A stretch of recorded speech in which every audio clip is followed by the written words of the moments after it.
Okay, 9 days before Christmas and gusto kong palitan yung design ng Christmas tree namin. Nakita ko kasi yung viral floating Christmas light. Tapos, sabi ko, why not gawin ko na siya ngayon kasi maliit yung Christmas tree namin. So, mas madali siyang gawin. Mas konting kailangan na string light and yung alambre.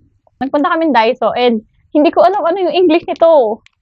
Alam ko made siya sa steel and wire siya. So, steel wire. Tignan natin kung papayagan niya akong gawin to. Kung hindi, bubuhatin ko siya. Or, tignan natin kung matatapos natin 9 days before Christmas or even 8 days before Christmas or 7 days. Let's see.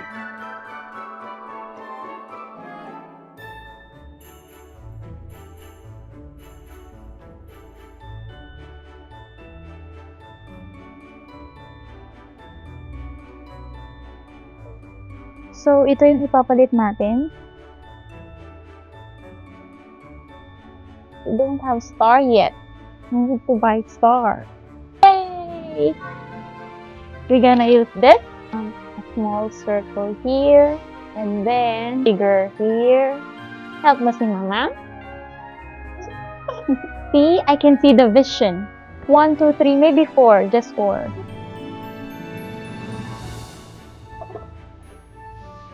Parang ang konti.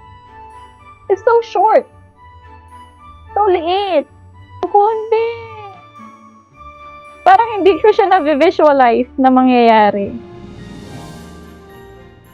Nai-stress ako. So, 1, 2, 3, 4. I think kaya naman, pero hindi siya ganun ka mailaw.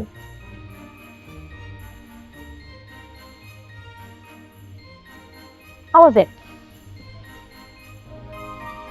Yeah, that's it. Let's try to close the curtain. The sun is here. Oh!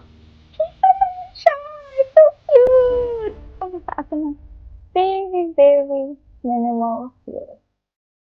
Oh, so cute. So, come. Mama here. Come. I'll show you. Finish. You like it? Okay, let's go take a nap. Let's take a nap.